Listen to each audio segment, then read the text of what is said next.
So ayan nga, pumunta nga kami sa Quiapo ni Mama. Ayan, tinikman namin ang Jolly Hot Dog ni Neneng B.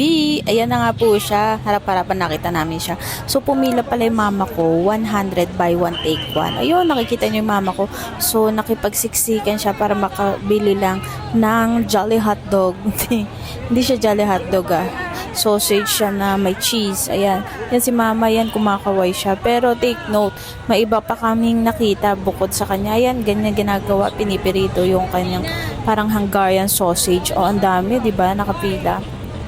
So, ayan, may nakita pa kaming mga artista bukod sa kanya. Hindi naman siya, binisita namin si Neneng B, pero may nakita pa kami. Ayan, si Rian Ramos at saka si SB Sam Bersosa. Parang nag-taping sila.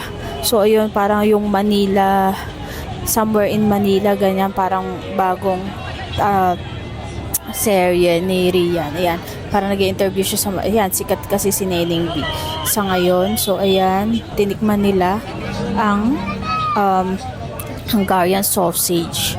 O, diba, ayun, natikman ko yung Hungarian sausage. Masarap naman siya. So, ayan, madaming ang tao.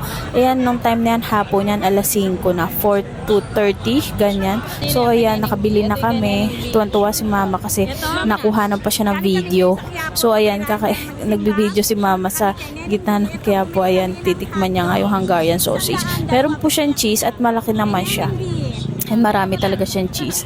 In fairness, masarap naman siya. Pero kung kayo, kaya nyo din gumawa niyan. Wala naman din talagang special. Meron din siyang dahon, ganyan. Pero yummy pa rin siya.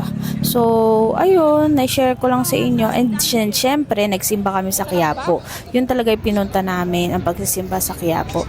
Yun ang mahalaga, to connect with God, to connect with Papa Jesus. And remember that, guys, okay?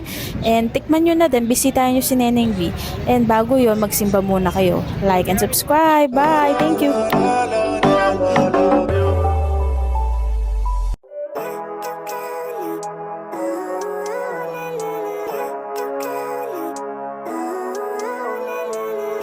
Living life, every day, late at night, not okay.